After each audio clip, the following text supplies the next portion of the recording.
مہینے سے اللہ کو پا لیا، لیکن اللہ کی بارگاہ سے مغفرت، اپنے گناہوں کی مغفرت حاصل نہ کر سکا۔ اس رمضان المبارک کو پا لیا مگر اللہ کی بارگاہ سے جہنم کی آزادی کا پروانہ حاصل نہ کر سکا۔ اس سے بدبخت تو کون ہو سکتا ہے؟ گویا کہ یہ مہینہ مغفرت، گویا کہ اس مہینے میں مغفرت اور بخشش کا سمندر ٹھانٹے مار رہا ہے، معجزن ہے، اس میں طغیانی ہے، رحمت کی طغیانی، مغفرت کی طغیانی، بلکہ اللہ رب العزت کی رحمت بندوں کو گھیرے ہوئے ہے، اور رحمت خداوندی معاف کرنے کے بہانے ڈھونڈ رہی ہے کوئی مغفرت چاہنے والا کہ میں اس کو بخش دوں، میں اس کو بخش دوں، ہے کوئی رحمت کا طلبگار میں اسے اپنے خزانوں سے رحمتیں عطا کر دوں، ہے کوئی جہنم سے نجات حاصل کرنے والا کہ میں اسے نارے جہنم سے چھٹکارا عطا کر دوں۔ مگر جو رمضان المبارک کی اہمیت ہے وہ ہمیں معلوم ہے، اگر معلوم ہوتی تو اس طرح ہم وقت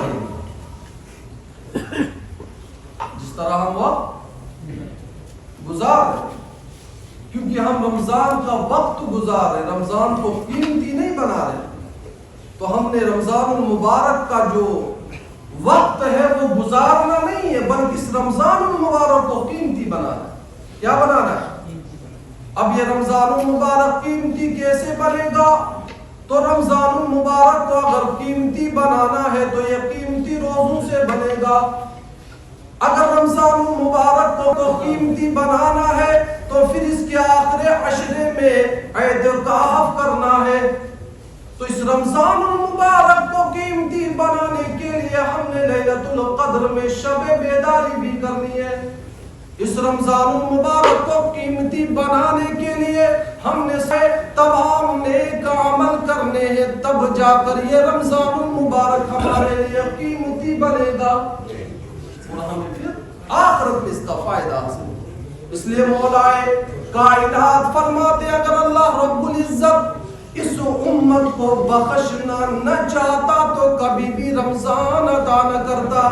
رمضان المبارک اگر اللہ رب العزت اس امت کو معاف کرنا نہ چاہتا، بلکہ اس بات کی دلیل ہے اللہ رب العزت آقا کریم صلی اللہ علیہ وسلم کی امت کو بخشنا چاہتا ہے، ان کی مغفرت فرمانا چاہتا ہے، اس لیے رمضان المبارک ہمیں عطا فرمایا۔ کون ہے جو اس رمضان سے فائدہ ہوا ہے؟ اس لیے رمضان المبارک کا مہینہ اس میں 4 کام ہوتے ہیں، کتنے؟ علاوہ ہم کسی مہینے میں بھی روزہ نہیں رکھ سکتے، کیونکہ جو فضیلت رمضان کے روزوں کی ہے وہ فضیلت اور کسی روزے میں آپ پورے سال روزے رکھیں چھوڑتا ہے، اگر وہ تمام عمر روزہ رکھتا رہے لیکن اس روزے کے برابر نہیں پہنچ سکتا جو روزہ اس نے رمضان المبارک میں چھوڑا ہوتا ہے۔ ہم آسانی سے چھوڑ دیتے، ہم آسانی سے، پھر تو یہ ایسا سیزن ہے کوئی اس سیزن میں روزہ نہ رکھ سکتا ہے، اس سے بڑا بد نصیب کوئی نہیں۔ اتنا بہترین موسم، اتنی آسانی سے دن گزر جاتا ہے، معلوم ہی نہیں چلتا سحری کب کھائے اور افطاری کا وقت کب آئے۔ اتنا بہترین چانس آپ کے پاس ہے روزہ، لیکن اگر اس کے باوجود بھی ہم روزہ نہ رکھیں تو ہم سے بڑا بدقسمت اور بد نصیب کوئی نہیں اس دنیا میں۔ تو روزہ اور دوسری عبادت جو اس رمضان المبارک میں کی جاتی ہے وہ ہے اعتکاف۔ کیا؟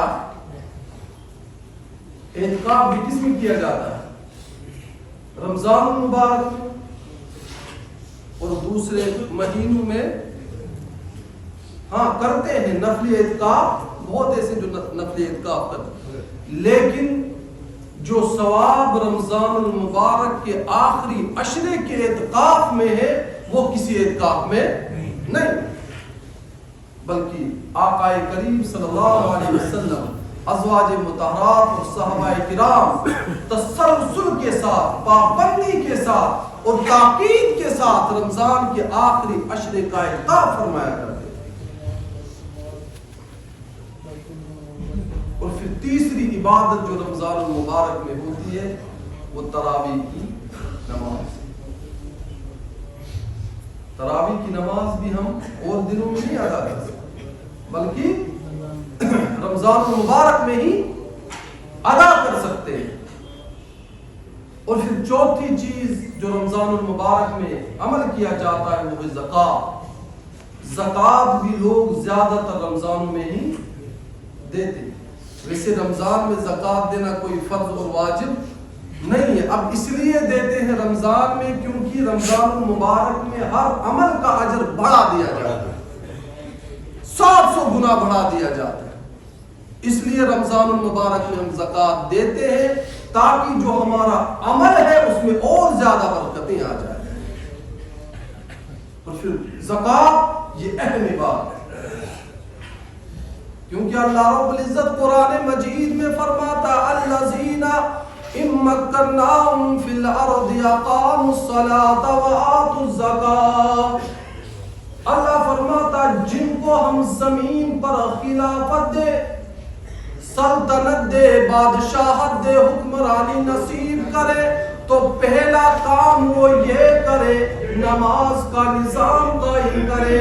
کس کا؟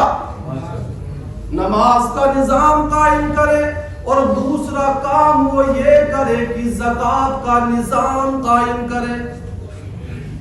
اس لیے قائم کرے نماز کے ذریعے لوگوں کا تعلق خالق سے مضبوط ہوگا، اور زکوٰۃ کے ذریعے لوگوں کا تعلق مخلوق سے مضبوط ہوگا۔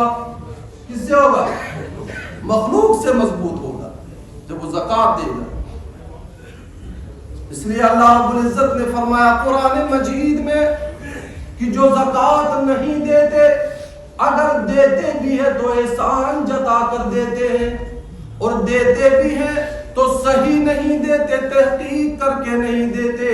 اللہ رب العزت فرماتا ہے والذین یکنزون الذهب والفضة ولا ينفقون في سبيل الله فبشرهم بعذاب علیم۔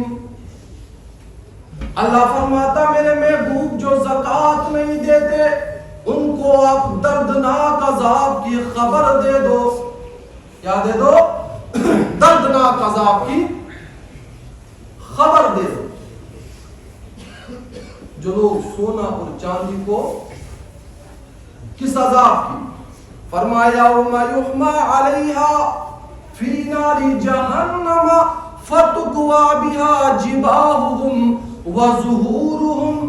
فرمایا کہ جب ان کے سونے کو، ان کی چاندی کو، ان کے پیسوں کو، ان کی کرنسی کو، ان کے مال کو آگ میں گرم کیا جائے گا، آگ میں تپایا جائے گا، اور پھر وہ ان کا مال گرم کر کے ان کی پیشانیوں کو، ان کی پیٹھوں کو، ان کے پٹھوں کو، ان کی کروٹ کو داغا جائے گا آگ سے، اور کہا جائے گا، کیا کہا جائے گا؟ ھذا ما کنزتم لانفسکم فذوقوا ما کنتم تکنزون۔ یہ وہ تمہارا مال ہے، یہ وہ تمہارا سونا ہے، یہ وہ تمہارا پیسہ ہے، یہ وہ تمہاری چاندی ہے جو تم اپنے لیے جمع کر کے رکھتے تھے اور راہ خدا میں خرچ نہیں کرتے تھے۔ اب چکھو اس کا مزہ، اب چکھو اس کا مزہ چکھایا جائے، اور پھر ان پر گنجا سانپ عذاب کی شکل میں مسلط کر دیا جائے۔ گنجا سانپ، اور سانپ گنجا کب ہوتا ہے؟ یا تو جب اس کے بال جھڑ جاتے ہیں،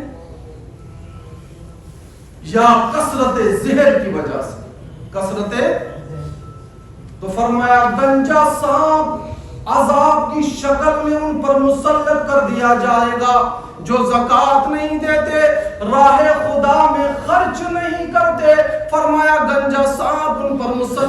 دیا جائے گا عذاب کی شکل میں، اور پھر وہ ان کو ڈس ڈس کر کہے گا انا مالکا انا کنزکا انا مالکا انا کنزکا، میں تمہارا مال ہوں، میں تمہارا خزانہ ہوں، میں تمہارا مال ہوں، میں تمہارا روپیہ ہوں، میں تمہارا سونا ہوں جسے تم جمع کر کے رکھے۔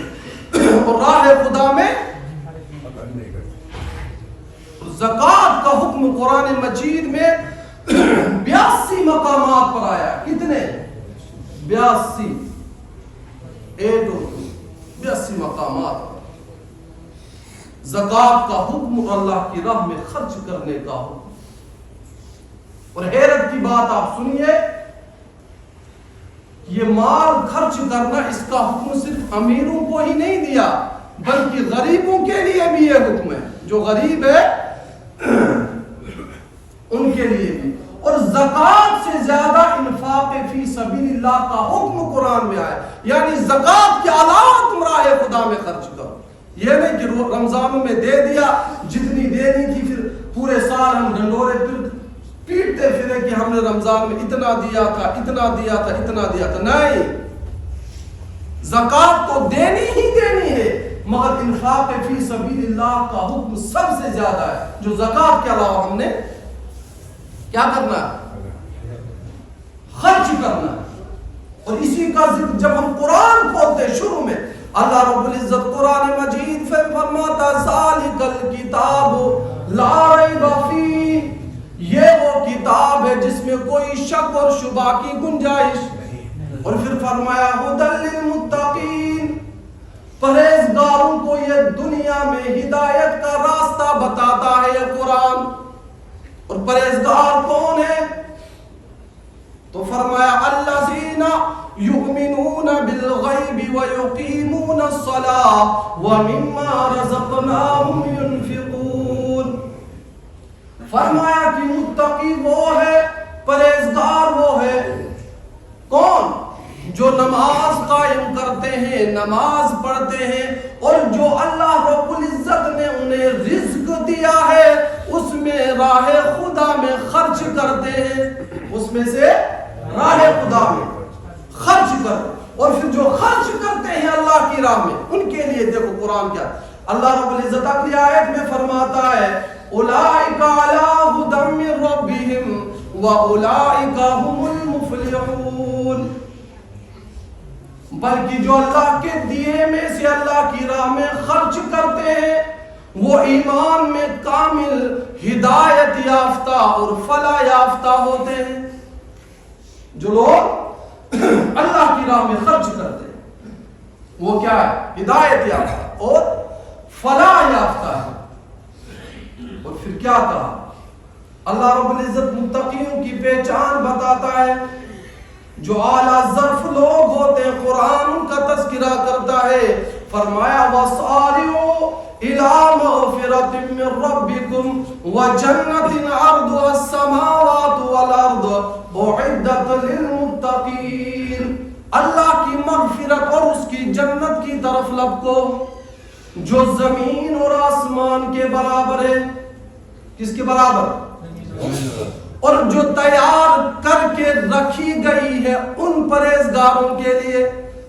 کن پرہیزگاروں کے لیے؟ فرمایا کہ وہ جو تیار کر کے رکھی ہے ان کن پرہیزگاروں کے لیے؟ آگے فرمایا الذین ينفقون فی السراء والضراء والکاظمین الغیظ والعافین عن الناس واللہ یحب المحسنین۔